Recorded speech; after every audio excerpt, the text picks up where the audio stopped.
PPN itu yang paling gampang.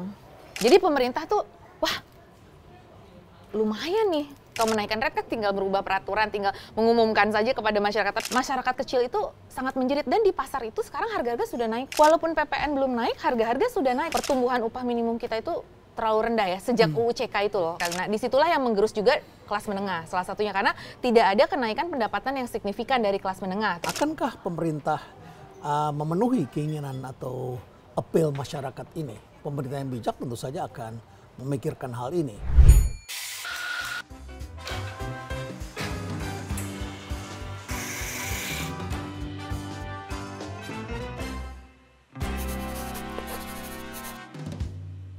Berbagai keributan tentang penerapan PPN. Tiba-tiba Indonesia berambisi sekali untuk menyamakan negara OECD dalam sekejap. Ya tidak salah, siapa yang tidak ingin tumbuh agar menjadi negara yang kuat, negara industri, dan kemudian masyarakat sejahtera. Tentu kita semua menginginkannya.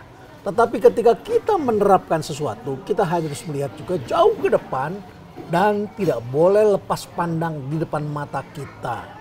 Ini bukan lari maraton yang tidak ada rintangannya, ini lari rintangan. Dan lari rintangan pun harus cepat. Berarti kita juga harus berhati-hati dan melihat betul apa yang terjadi di depan mata kita. Inilah yang tampaknya tidak begitu dipahami oleh para pengambil kebijakan. Maaf ya, saya harus katakan kelihatannya mereka tidak pahami atau mereka hanya sekedar ingin menjalankan. Apakah demikian? Mari kita bahas mengenai PPN 12% untuk siapa dan apakah PPN 12% ini akan dijalankan atau tidak dan apa yang akan terjadi kalau harus dipaksakan tetap dijalankan. Telah hadir bersama saya Prof. Telisa. Apa kabar Prof. Telisa? Baik Prof. Renal, terima kasih. Apa kabar semuanya? Sehat selalu Prof. Ya, makasih. Prof, ini kita bicara tentang pajak. Ya. Tadi saya sebutkan tiba-tiba Indonesia begitu berambisi mengikuti OECD. Nggak salah kan? OECD kan negara-negara kaya itu ya. Ada Prancis di situ, betul. Ada Kanada di situ, ada Jerman, ya, ada Korea Selatan udah masuk OECD kan? Betul. Ya. Ada negara-negara industri lah ini, negara klasifikasi industri. Kita ini sekarang sektor manufaktur kita lagi turun, kemudian inovasi kita juga belum kuat. Kita juga ya pertanian kita juga sedang banyak ditinggalkan oleh orang-orang muda. Sementara kita sekarang ingin menjadi OECD. Apa yang salah dengan PPN kita belakangan ini? Iya, jadi mungkin tadi ada dua hal ya, bagaimana Indonesia pengen menjadi negara OECD, kemudian kita ingin menyamakan standar kita dengan negara OECD. Karena memang di OECD itu ada beberapa kategori ya, tadi Prof. Renal sudah menyebutkan negara yang maju sekali ya, seperti Prancis, Jerman, ya G7 lah, negara-negara G7.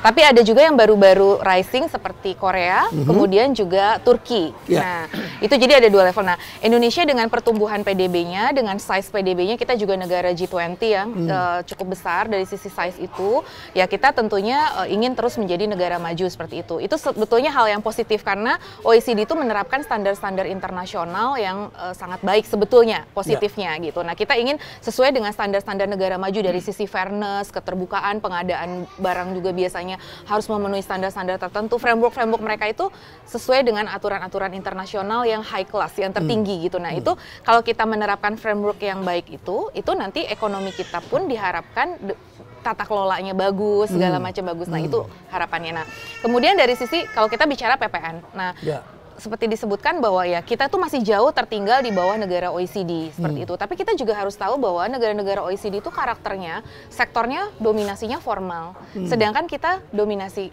ekonomi kita informal. Iya, nah itu jadi kita menyamakan tuh kita harus lihat set of condition-nya dulu, existing-nya tuh seperti apa. Ini kita memang sektor informal kita itu di kisaran masih di atas 50%. Sudah ada perbaikan kemarin, jadi artinya memang sektor informal kita masih sangat dominan. Nah sehingga apa implikasinya?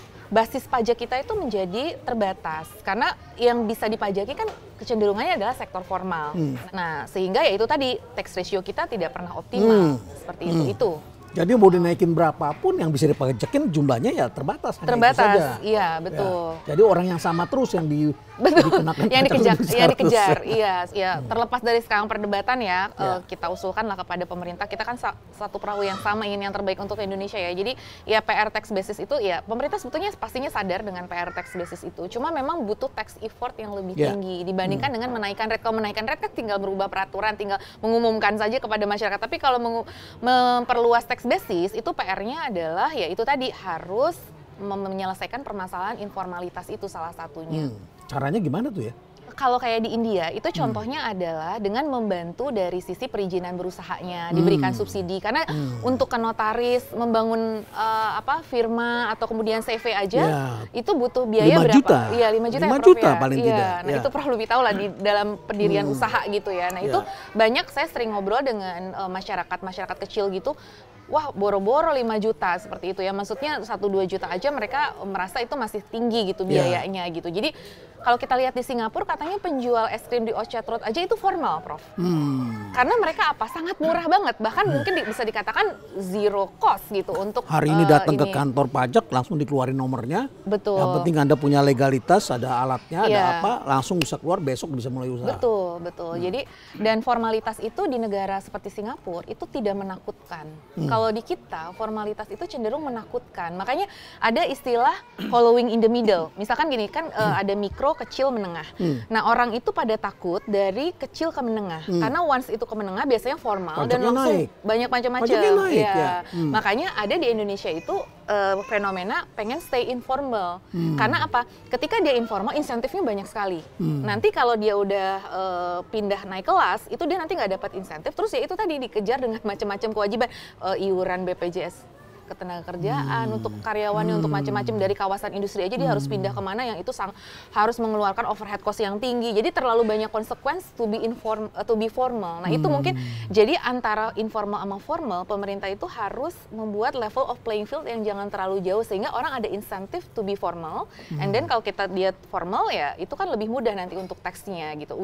Tanpa harus kita menaikkan tax rate ya, tidak harus selalu gitu dalam menaikkan tax rate itu karena tax rate tadi lebih banyak pro and cons-nya. Seperti itu. Ya, jadi tax effort.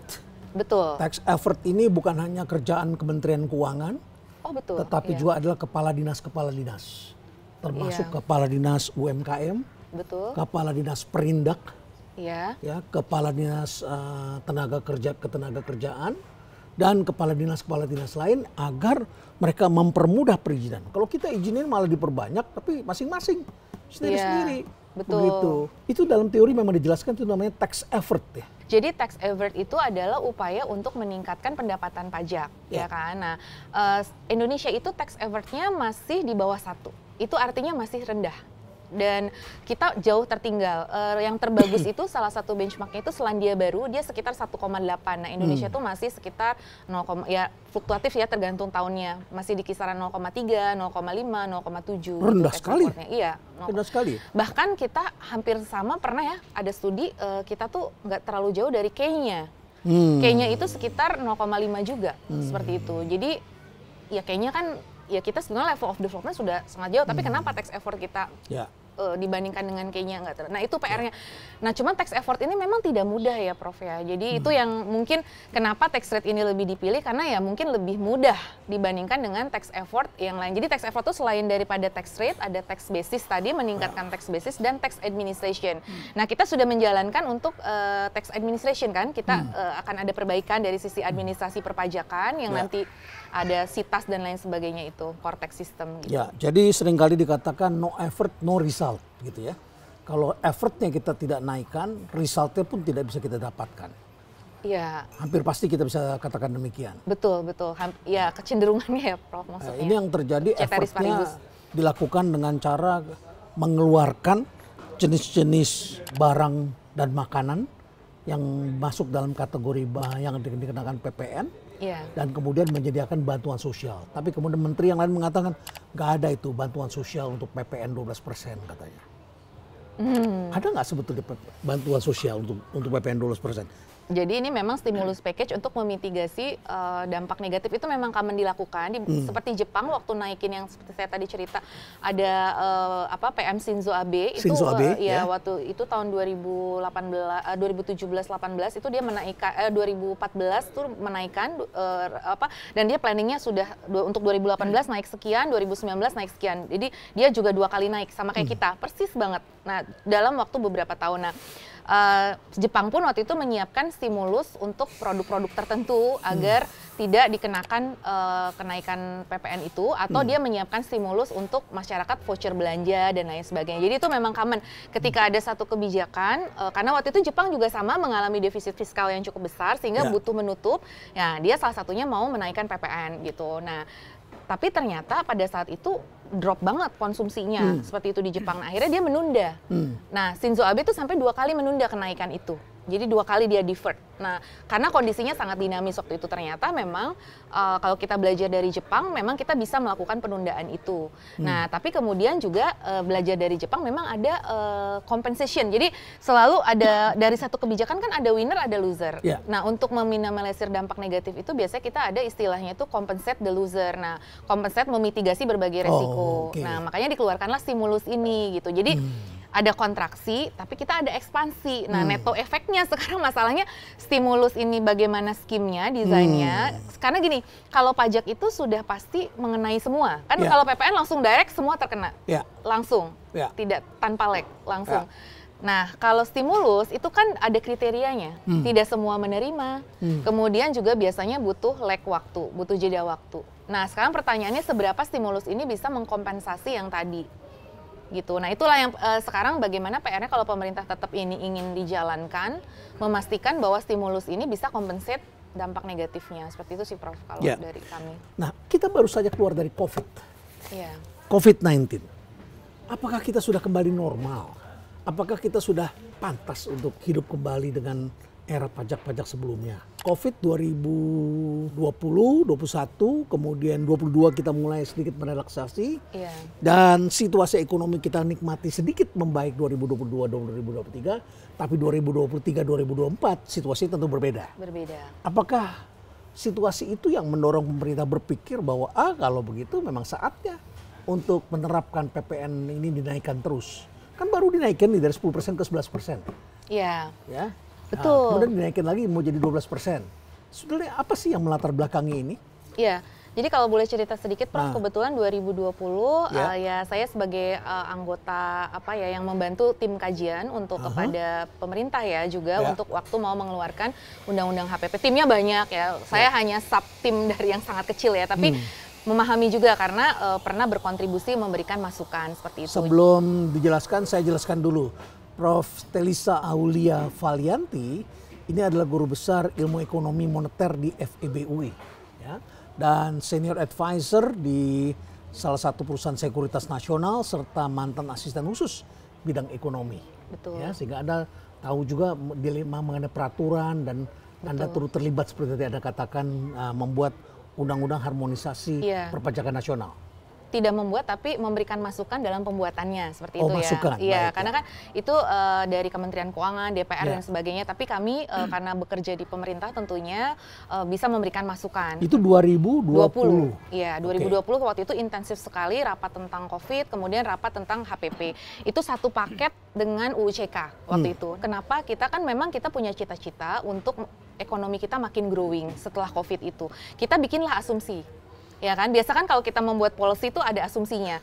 Nah, asumsi yang kita buat waktu itu, nanti kita bikin skenario 2021 tuh kita pulih dan 2023 dan lebih pulih lagi di 2023, 2024 dan seterusnya tuh kita bakal speed up banget gitu. Nah, sehingga kita bisa mewujudkan cita-cita untuk menaikkan tax ratio kita supaya APBN kita makin aman.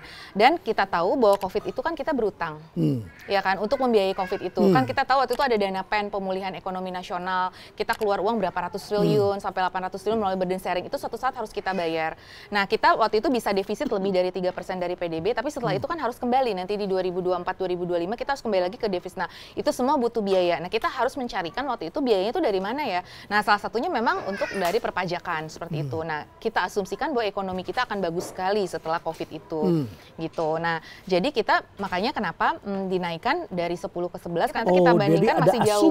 Ada asumsi bahwa setelah COVID ekonomi akan naik. Nggak salah naik. Kan itu kan? Betul. Nggak salah, memang ternyata ada kenaikan. Iya. Karena basisnya masih rendah saat itu. Betul, dari masyarakat yang low di base rumah kan. semua, tidak jalan-jalan, tidak belanja, tidak makan, bekerja pun seadanya, tidak beli kosmetik, dan setelah mereka bisa keluar rumah, mereka mulai spending. Jadi itu asumsinya betul Prof, jadi akan wah pokoknya booming banget deh gitu, sehingga nggak masalah dinaikkan dari 10 ke 11, kemudian dari 11 ke 12, karena ini untuk membantu memperbaiki tax ratio kita yang memang masih rendah. Nah, tapi di satu sisi, kan kebijakan pajak itu macam-macam di Undang-Undang HPP, harmonisasi perpajakan tuh ada PPN, PPh badan, PPh pribadi, cukai, dan lain sebagainya. Sebetulnya bukan cuma PPN ya, seperti cukai juga waktu itu sudah dicanangkan, ada cukai minuman berpemanis, ekstensi dari cukai selain cukai rokok, nanti ada cukai minuman berpemanis, cukai yang lain-lain tambahan. Pokoknya gitu. Pemerintah ini Plastik. matanya tidak bisa tertipu gitu ya. Apapun juga yang bisa dipajakin pasti potensi ya itu karena walau bagaimanapun kan COVID ini menimbulkan biaya juga kan yang harus kita bayar juga. Ada suatu teori namanya Ricardian equivalence. Jadi terhadap pengeluaran kita yang meningkat sekarang kita harus bayar di masa yang akan datang dengan pajak yang lebih tinggi. Itu memang sudah common di dalam teori public finance ya. Jadi itu yang harus kita sadari. Nah, dan waktu itu kita juga ya tidak menyangka bahwa ternyata berbeda sekali kondisi ekonominya. Harga komoditas kita sekarang turun, pertumbuhan ekonomi global melambat, tiba-tiba ada perang. Waktu itu kan tidak ada perang. Ternyata perang ini sangat menggerus. Nah, dan kemudian ternyata COVID ini memberikan luka yang dalam yang disebut sebagai scaring effect dari pandemi. Jadi ternyata nggak mudah juga sembuh dari COVID itu. Kayak gitu. Nah, ternyata ya kondisi masyarakat kita middle income itu makin tergerus dan sebagainya, sehingga ya itu tadi kita awalnya ya nggak apa-apa ya naik 1% gitu, karena ini memang akan meningkatkan potensi perpajakan kita. Itu juga mengakibatkan kelas menengah kita akhirnya tergerus dan kemudian masuk ke sektor informal semakin banyak ya. Iya, dan masuk ke kan gini, kelas menengah itu bisa turun kelas. Nah, ini kan sekarang banyak fenomena tergerusnya masyarakat kelas menengah turun, mereka dari menengah turun ke aspiring middle class. Nah, nanti dari aspiring middle class bisa turun lagi ke rentan miskin dan bahkan nanti ke miskin. Yang paling bawah lagi miskin ekstrim. Nah, itu jadi jangan sampai makin turun. Nah, itu sih yang perlu dipertimbangkan. Ya, baik, Prof. Di sini kopinya enak. Semua tamu saya selalu tawarkan kopi di sini, ya. Kopi inspirasi atau kopi hitam? Inspirasi kayaknya. Inspirasi, saya temani, ya. Asik. Ya. Jadi pada saat terjadi COVID-19 dilakukan persiapan, bagus dong, artinya pemerintah membaca ke depan sebelum kejadian. Iya, ya. Tetapi itu dalam teori ekonomi yang kita pelajari namanya asumsi. Betul. Biasanya kalau anak tingkat persiapan tuh paling kata yang paling banyak dia sukai di fakultas ekonomi adalah kata asumsi. Iya. Ya, kita akan terapkan pajak sekian karena asumsinya permintaan akan naik terus, konsumsi akan naik terus, kelas menengah tidak turun, ya masyarakat kembali bekerja seperti semula. Dan kemudian global bagus, pertumbuhan motor ekonomi global bagus. Dan kemudian juga kepala-kepala negara bisa tetap melanjutkan kerjasama, bukan saling berkonflik, tidak menimbulkan geopolitik, tidak ada geopolitik dan sebagainya. Ya baik, situasi sekarang berbeda. Nah ini kan sebetulnya mata kuliah kita tingkat persiapan kepada para ekonom-ekonom kita. Kenapa mereka tidak membaca ini? Ada faktor lain nggak yang Prof. Telisa lihat sehingga mengakibatkan kawan-kawan kita ini hal gampang, hal mudah, yang sangat mudah bisa dijelaskan begitu. Iya. Masyarakat ribut setiap hari, tapi pemerintahnya diam saja. Kadang dijanjikan Pak Prabowo pasti akan mendengarkan, Pak Prabowo pasti akan membatalkan, tapi besoknya tetap akan jalan. Atau karena kabinetnya kegemukan ya, semua orang ingin berebut bicara supaya yang mereka suarakan sebagai polisinya itu jalan begitu. Apa yang Anda lihat sebetulnya? Ya, jadi kalau saya sebagai, ya karena kita sama-sama akademisi, Prof, maksudnya karena saya pernah di pemerintah juga, saya memahami sudut pandang policy maker juga. Jadi bahwa ketika sesuatu itu, kan itu idealnya di dalam teori seperti ini. Kita tahu ada begini-begini teori ya, kita peneliti, kita dosen, kita ini.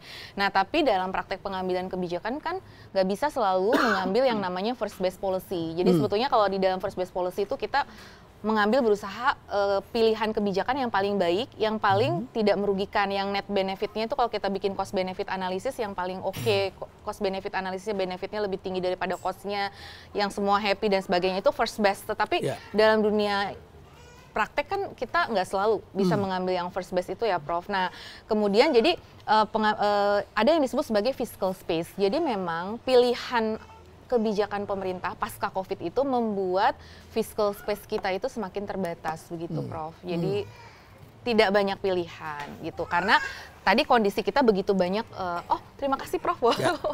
Ini suatu kehormatan menyicipi kopi inspirasi ya, Prof ya. Ya, nah, kopi inspirasi. Mudah-mudahan jadi terinspirasi juga ya, bahwa inspirasi dalam kebijakan itu ternyata sangat complicated, tidak mudah gitu. Nah, jadi kalau misalkan tadi kita balik lagi flashback tadi, jadi pilihan kebijakannya tuh nggak banyak karena apa? Fiscal space kita makin lama itu makin terbatas, Prof. Karena biasanya gini, ruang fiskal kita itu makin gede ketika harga komoditas kita yang kita ekspor itu makin booming. Ya, kita punya tuh ruang fiskal. Waktu itu kita PNBP kita tuh tinggi sekali karena harga gas kan waktu itu naik ya. Harga gas naik, karena batu bara naik, CPO, ya, CPO pokoknya naik, kita lagi karet berlimpah. naik, ya. Nah, itu kita punya ruang fiskal yang banyak. Waktu itu kita juga utangnya belum mau jatuh tempo. Nah, sekarang kan utang makin jatuh tempo segala. Jadi fiscal space kita ini terbatas. Jadi dalam keterbatasan fiscal space, kemudian cita-cita kita pengen mendorong ekonomi yang tumbuh astacita 8% itu, kita kan harus spending lebih banyak. Ya, dengan tadi organisasi KL yang lebih banyak dan sebagainya. Tapi di sisi yang lain, sumber-sumber penerimaan ini semakin terbatas seperti itu. Dan sedangkan kita juga nggak mau nambah hutang lebih banyak kan gitu. Nah, kita juga baru bangun infrastruktur dan IKN, Prof. Jadi fiscal space kita tuh memang terbatas banget gitu. Nah, pilihannya apa? Bisa PPN, mau naikin PPh badan, mau naikin PPh pribadi, mau naikin cukai, mau naikin PNBP, atau mau naikin sumber penerimaan baru lainnya. Nah, PPN itu yang paling gampang. Karena pemerintah melihat waktu 2021 ke 2022 PPN naik dari 10 ke 11 itu bisa menghasilkan penerimaan sekitar kalau tidak salah 50 triliun ya kenaikan. Kenaikan 50 triliun. Jadi pemerintah tuh wah lumayan nih. Paling tidak itu bisa menyumbang berapa persen? 8%, 7% dari biaya cicilan utang per tahun? Cicilan utang kan sekitar 400 sampai 500 triliun. 500 triliun iya, ya, 10% ya? Iya, bisa Kira-kira 10% kan. diharapkan bisa iya, jadi ya. lumayan banget kan. Dan itu sangat mudah menaikkan tax rate PPN itu pada gitu. saat kondisi ketika harga minyaknya juga masih bagus. Masih bagus, harga komoditi masih sawit oke, masih bagus ya. Pertumbuhan ekonomi kita drivernya masih oke ya, banget. dan artinya gitu. masyarakat di daerah-daerah perkebunan sawit, masyarakat di daerah tambang itu masih bisa beli kendaraan betul. Ya, otomotif kan waktu itu tinggi sekali ya penjualannya. Oke, terus? Iya, jadi melihat itu mungkin ya udahlah ini pilihannya yang lebih short term gitu loh, langsung bisa cepat gitu. Nah, kalau yang lain-lain, apakah pemerintah punya choice? PPh badan, Pak, PPh badan itu agak susah. Justru PPh badan itu kita sesuai HPP harus turun kan sekarang posisi 22. Ya. Waktu itu emang harus lebih diturunkan lagi karena kita pengen PPh badan itu orang mau investasi di kita ya. Jadi ya makanya masyarakat itu merasa kurang adil karena PPh badan itu yang mendukung korporasi besar diturunkan, PPN dinaikkan. Jadi kan itu kayak padahal itu memang di HPP-nya waktu itu karena apa? Di negara-negara seperti Singapura again itu kan PPh badan itu memang rendah ya karena untuk menarik investor ke dalam sektor formal. Ke dalam sektor formal seperti itu.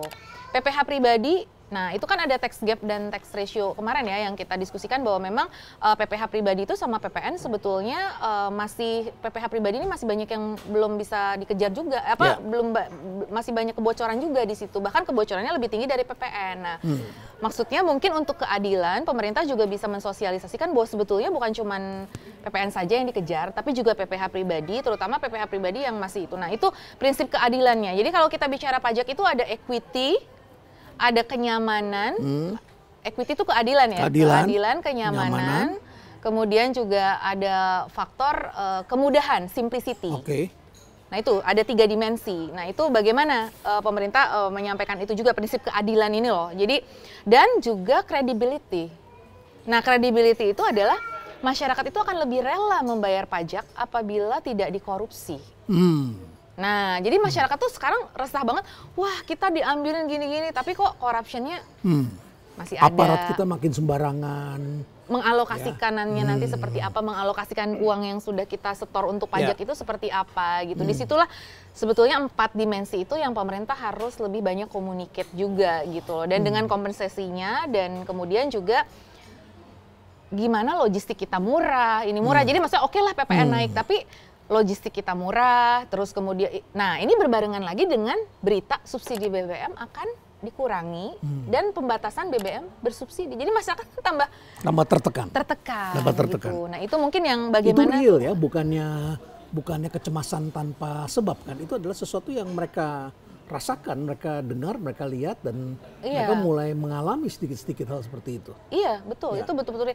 Sekarang kan banyak sekali ya. Kemarin juga saya sempat ada di beberapa media dengan pedagang dari Tanah Abang. Mereka sangat mengeluh sekali gitu dengan kondisi yang ada. Wah, mereka akan bilang akan tambah sepi ya, yang mall seperti semakin fenomena sepi. mall semakin sepi. Jadi masyarakat kecil itu sangat menjerit, dan di pasar itu sekarang harga-harga sudah naik, Prof. Walaupun PPN belum naik, harga-harga sudah naik. Nah, itu apa? Ekspektasi inflasi. Ekspektasi inflasi masyarakat kita itu sudah terbentuk bahwa kalau PPN naik atau BBM, kalau dulu BBM mau naik, BBM-nya belum naik, harga-harga sudah naik.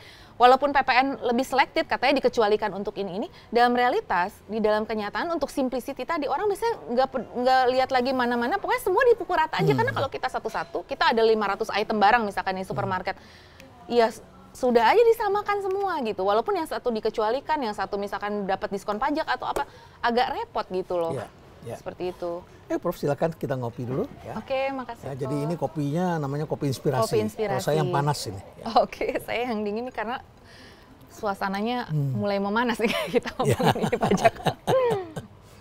Ya, 2025 para pengamat sudah menunjukkan bahwa pertumbuhan ekonomi kita mulai melamban dan kemudian harga komoditas juga menurun, dan ini adalah sumber pendapatan masyarakat. Dan sejalan dengan itu pula maka timbullah kita rasa khawatir yang besar bahwa kita tidak bisa memenuhi hal seperti ini. Oleh karena itu masyarakat kemudian melakukan upaya terakhir menjelang akhir tahun. Akankah pemerintah memenuhi keinginan atau apel masyarakat ini? Pemerintah yang bijak tentu saja akan memikirkan hal ini. Tundalah, karena asumsinya sedang tidak sama dengan realitanya. Jadi ini adalah ilmu yang sangat basic yang tentu dipegang oleh semua siapa saja yang tengah belajar ekonomi, kecuali Anda tidak pernah menganggap ekonomi itu adalah sesuatu yang penting. Dan akhirnya kemudian Anda terbang seperti naik pesawat tempur, tapi Anda tidak menggunakan dashboard, tidak tahu ketinggiannya berapa, dan kemudian Anda hanya memasang kecepatan yang tinggi sekali, vertikal maupun horizontal, Anda lakukan sesuatu sampai kemudian terjadilah benturan keras. Tentu bukan itu yang kita harapkan. Seorang pemimpin yang baik selalu akan membaca dashboard itu dengan baik. Prof. Telisa, terima kasih banyak hal yang sudah kita bahas, tapi intinya sebetulnya adalah ini dibuat dulu dengan asumsi pada tahun 2023. Situasinya, konteksnya sekarang setengah berubah. Betul. Diharapkan pemerintah bijaksana bahwa ada target, mungkin targetnya bisa dikoreksi sementara. Betul. Ya, bukan berarti dikoreksi selamanya, koreksi sementara. Sampai masyarakat benar-benar siap memiliki daya beli yang kuat. Begitu masyarakat memiliki daya beli yang kuat, tentu siapa yang tidak ingin untuk memberikan kontribusi yang besar bagi negara kita. Apakah ada hal lain yang perlu diperhatikan oleh pemerintah selain take effort tadi? Betul. Dan juga asumsi yang tadi dipegang oleh para pengambil kebijakan di pemerintah? Ya, tentu ada banyak hal yang perlu dilakukan. Tadi kalau Prof menyampaikan bahwa ini kan kita bicara baru kebijakan fiskalnya ya, bahwa bagaimana kita menjaga daya beli masyarakat. Nah sebetulnya selain kebijakan fiskal tentu makanya bukan hanya tugas Kementerian Keuangan, tadi yang disampaikan oleh Prof Renal benar sekali bahwa ini harus sinergi seluruh KL dan bahkan sinergi pentahelix ya, bahwa ini PR bersama kita gitu sebagai satu bangsa untuk mencapai cita-cita kita. Nah selain kebijakan fiskal kan sebetulnya masih ada kebijakan moneter dan juga kebijakan strukturalnya. Kebijakan struktural itu misalkan tadi terkait dengan ketenaga kerjaan. Makanya sebetulnya di satu sisi kami cukup appreciate juga Prof kepada pemerintah saat ini kan ada UMP 6,5%. Meskipun pengusaha tidak terlalu happy, tetapi karena saya juga waktu itu dalam kajian kami kalau terkait dengan upah minimum tuh pertumbuhan upah minimum kita itu terlalu rendah ya sejak UU CK itu loh, karena memang di situ ditight banget mana yang lebih tinggi inflasi atau pertumbuhan itu nggak pernah tinggi sekali. Nah disitulah yang menggerus juga kelas menengah salah satunya, karena tidak ada kenaikan pendapatan yang signifikan dari kelas menengah, terutama yang bekerja di sektor manufaktur yang diatur dengan UMP tadi. Nah Tapi memang pengusaha sebetulnya kalau tanpa kenaikan dari produktivitas tenaga kerja ya mereka juga akan dirugikan dengan kenaikan UMP. Tapi pemerintah sudah punya itikat baik menolong masyarakat melalui kenaikan UMP 6,5%. Nah, jadi artinya kebijakan-kebijakan lain perlu disinergikan juga ya, misalkan tadi kebijakan terkait dengan upah, juga mungkin kebijakan-kebijakan untuk mendorong lapangan kerja, menciptakan sumber-sumber pendapatan masyarakat yang baru. Tadi Prof bilang inovasi, bagaimana kita berinovasi menjadi tadi yang Prof bilang, saya juga selalu adore tuh yang tentang market intelligence, kita harus ditingkatkan megatrendnya apa supaya menciptakan opportunity. Jadi selain bicara di kolam yang ada, kita kan harus memperbesar kolam kita. Nah itu jangan lupa dengan PR itu. Nanti kita nggak selesai-selesai nih polemik mengenai PPN.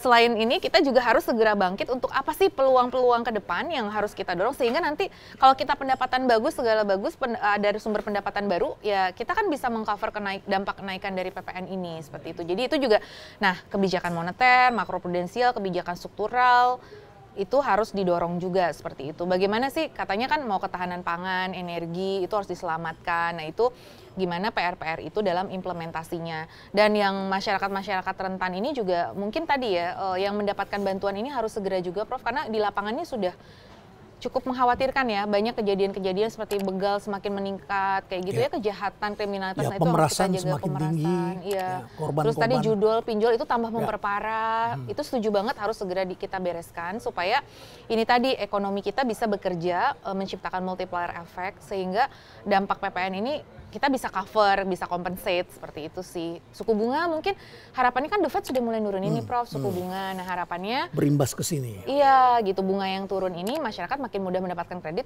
Tapi kalau bisa kredit yang legal ya, maksudnya bukan yang pinjol-pinjol ini yang semakin menyulitkan masyarakat seperti itu. Nah itu hal itu, jadi monetary policy juga harus terus didorong untuk mendapatkan dana-dana murah ini seperti itu. Dan masalah ketimpangan itu harus, ya itu menjadi PR kita juga gitu. Dan tolong dikejar juga tadi tax enforcement untuk yang tax avoidance dan evasion itu sebetulnya masih terbuka banget. Seperti sekarang kan tax amnesty sedang diproses nih di DPR, mau masuk prolegnas.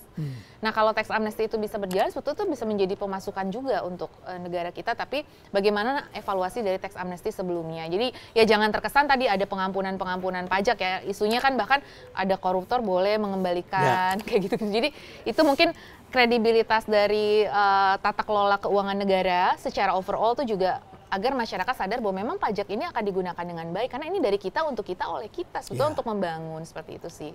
Jadi intinya adalah konsistensi dan credibility. Pemerintah tentu saja harus konsisten dengan ucapan, kalau memang orang yang bersalah harus dihukum ya dihukum. Jangan kalau kita sudah didekati kemudian kita jadi berubah pikiran. Nah, oleh karena itulah maka yang memberikan pengampunan dalam hukuman itu adalah ada orang tertentu, bukan kita sendiri. Dan tentu ada pihak-pihak yang mempelajari menggunakan ilmu pengetahuan. Lalu kemudian juga kita pelajari bahwa dalam setiap penerapan kebijakan tentu harus ada langkah-langkahnya, harus ada kajiannya, dan tentu ada perhitungan-perhitungan. Dan yang lebih penting lagi adalah kita menjaga suasana yang kondusif untuk kegiatan ekonomi. Karena sekarang bangsa-bangsa sedang bertarung untuk mendapatkan market yang besar. Jangan lupa saya sudah ingatkan berkali-kali ekonomi Tiongkok itu mengalami kemunduran. Bukan berarti dia mundur terus kemudian ekonomi jadi jelek begitu saja. Bukan. Kapasitasnya dia segini tetapi market absorption-nya hanya segini. Daya serap pasarnya segini. Berarti ada jumlah yang sangat besar yang harganya jauh lebih murah itu akan dilempar ke pasar dunia. Sudah siapkah kita? Karena Cina itu bukan hanya membuat barang murahan, tapi barang yang memang murah. Dan ini akan menghancurkan sektor manufaktur negara-negara lain yang tidak efisien, yang tidak siap untuk berubah. Dan oleh karena itulah maka kita perlu memikirkan, kita tidak bisa hanya menjual komoditas-komoditas kita. Kalau ekonomi di Tiongkok itu turun, maka yang terjadi adalah komoditas kita tidak diserap juga oleh mereka. Sementara barang mereka membanjiri pasar kita. Lalu apa yang akan dihadapi oleh para pelaku usaha? Bunuh diri, saling membunuh, apakah itu yang kita inginkan? Sementara pemerintahnya kelihatannya masih belum membuat keputusan. Di hari-hari yang hitungannya hanya jam, kita akan beralih ke tahun 2025, barangkali masih ada waktu yang tepat untuk kita berpikir. 1 menit sebelum mengambil keputusan, paling tidak kita merefleksi apakah ini sudah keputusan yang tepat. Terima kasih Prof. Talisa. Terima kasih juga Prof. Sudah meluangkan waktu mampir ke sini. Terima kasih banyak ya. Prof. Mudah-mudahan bisa discuss lagi nih. Ya, baik, terima kasih ya. Semoga apa yang disampaikan bermanfaat dan stay relevant.